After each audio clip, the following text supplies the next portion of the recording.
오늘 예배하는 우리들을 무엇이라고 할 수 있을까요?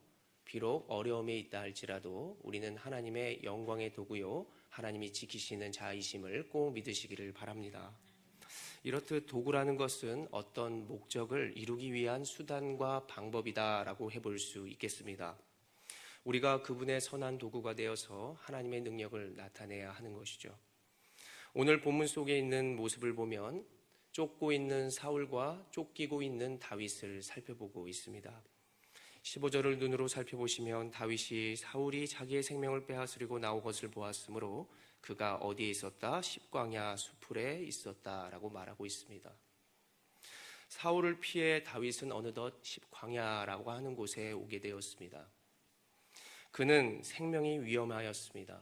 주변에는 사람들도 없었고 자기를 도우려고 하는 사람이 아니라 도리어 자신을 해치려고 하는 사람들, 죽이려고 하는 그러한 사람들이 다윗 앞에 있었습니다.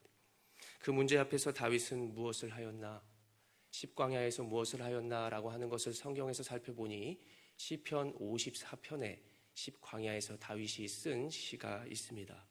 그의 고백을 읽어드리자면, 하나님이여 내 기도를 들으시며 내 입의 말에 귀를 기울이소서. 하나님은 나를 돕는 이시며 주께서 내 생명을 붙들어 주시는 이시니이다 라고 다윗은 고백하고 있었습니다. 이러한 고백과 하나님의 도움을 간절히 구했던 그는 가만히 그냥 그 혼자만 있었던 것이 아니라 하나님이 한 사람을 그에게 보내주시는 것을 볼 수 있습니다. 사무엘상 23장 16절, 사울의 아들 요나단이 그곳에 찾아와 이르기를 하나님을 힘있게 의지하게 하였다라고 성경은 기록하고 있습니다. 그는 힘있게 하나님을 의지하도록, 그가 이전에 골리앗을 해치웠던 그 강한 용사가 다시 될 수 있도록 용기를 북돋아 주었다라고 한다는 것이죠. 이러한 사람이 참으로 하나님의 도구고 영광의 도구라고 할 수 있는 것입니다. 너는 이제 안 된다. 너는 실패했다. 세상에 많은 것이 없고 이렇으니 너는 할 수 없어 라고 하는 것은 세상의 도구들이죠.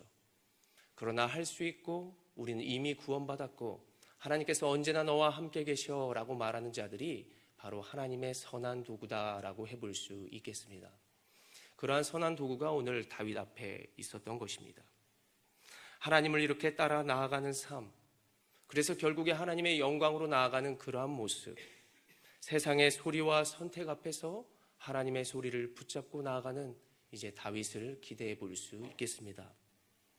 하나님이 날마다 하나님의 사람들 그리고 선한 도구를 통하여 늘 말씀하고 계셨던 것들이 있습니다.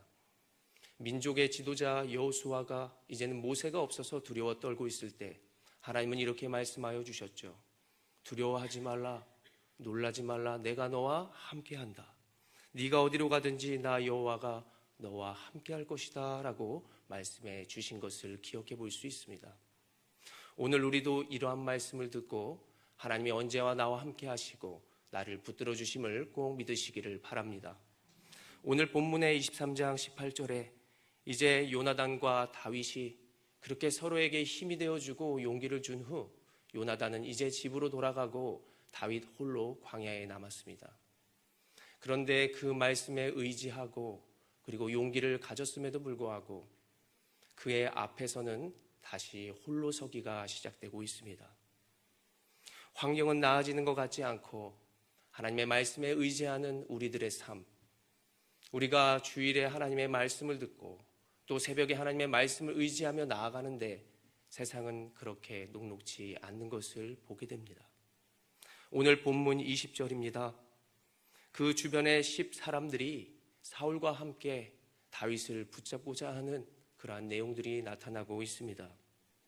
세상의 도구들, 세상의 대세들이 하나님의 말씀을 잊게 만들고 그리고 하나님의 사람들을 방해하는 이러한 모습들처럼 오늘 다윗 앞에서도 어려운 환경은 계속되고 있었습니다.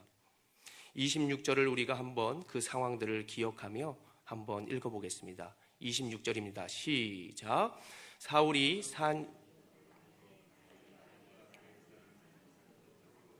다윗이 사울을 두려워하여 급히 피하려 하였으니 이는 사울과 그의 사람들이 다윗과 그의 사람들을 애워싸고 잡으려 함이었더라.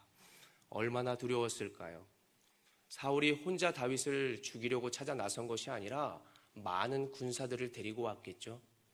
그리고 십사람들은 사울 앞에서 잘 보이고자 또 뭐 하나 떨어진 떡이라도 먹고자 아마 같이 함께 다윗을 찾으려고 수색하고 나섰을 것입니다. 그러한 문제 앞에서 다윗은 다시 한번 무엇을 해야 할까, 어디로 가야 할지 모르는 그런 환경 가운데 나아가는 그런 모습을 우리가 상상해 볼 수 있겠습니다.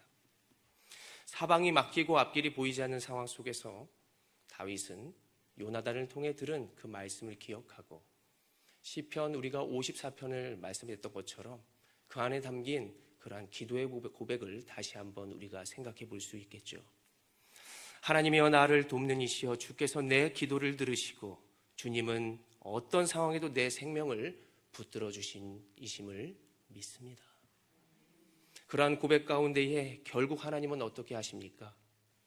사울에게 어떠한 전령이 나타나 사울 왕이여 블레셋 사람들이 우리를 치러 왔습니다. 사울은 다윗을 다 잡을 뻔한 그 자리에서 다시 그 전쟁 때문에 돌아갈 수밖에 없었습니다.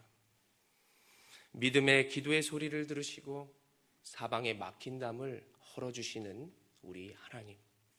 많은 적군과 대세와 문제 앞에서도 하나님은 해결하시고 길을 열어주시는 그러한 분이심을 꼭 믿으시기를 바랍니다. 두려움과 전쟁 앞에서 다윗은 언제나 만군의 여호와의 이름을 잊지 않았습니다. 골리앗 앞에서도 그래 내가 하나님의 이름, 그 이름을 붙들고 나아가리라. 그것으로 승리를 경험했고 그 경험이 지금 오늘의 용기를 가질 수 있는 다윗을 만들었습니다. 오늘 이곳에 모인 성도 여러분들께서는 문제 앞에서 어떠한 소리에 귀를 기울이십니까? 지금 우리가 지난 세월을 이기고 오늘 이 자리에서 예배하고 있는 그 사실은 분명히 여호와의 이름, 그 예수의 이름으로 이미 구원받고 또 하나님께서 함께하여 주셨기에 가능하다는 사실을 꼭 기억하시길 바랍니다. 주 이름 큰 능력 있도다 라고 하는 노래가 이렇게 고백되어집니다. 주 이름 큰 능력 있도다 나는 믿네. 그 이름 예수의 이름 부를 때 새 생명 얻었네. 마귀는 떠나가고 갇힌 자가 자유케 되네. 모든 이름보다 더 높은 이름 주 예수. 주 이름 큰 능력 있도다 예리한 검처럼 예수의 그 이름을 외치며 일어나 나가세. 원수는 주발 앞에 무너져 가네. 모든 이름보다 더 높은 이름 주 예수. 어떠한 상황이라도 두려워하지 마시길 바랍니다. 하나님이 여러분과 영원히 함께 하십니다. 하나님은 우리를 돕는 이시요 우리의 참 생명이심을 꼭 기억하시기를 바랍니다. 다윗은 하나님의 도우심과 자신을 향한 소망을 기대하면서 그 문제와 아픔의 그 장소 앞에 하나님의 소망을 바라보았죠. 그러면서 오늘 고백했던 그 이름이 셀라 하마는 곳, 피난의 바위다. 적과 나를 분리하였던 그러한 바위다라고 칭했습니다.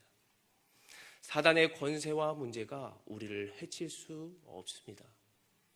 세상의 죽음도 그리고 영원한 생명을 끊을 수 없는 모든 세상의 악한 것들도 우리를 하나님의 사랑에서 끊을 수 없다는 사실을 꼭 기억하시기를 바랍니다. 앞으로도 우리의 피할 바위가 되시고 요새가 되어주시는 하나님 아버지, 예수의 사랑과 선한 도구들이 하나님의 말씀이 우리 성도 여러분들과 늘 함께 할 것이고 그리고 그러한 영광의 도구가 바로 저와 여러분들이 되시기를 간절히 소원합니다. 기도하겠습니다.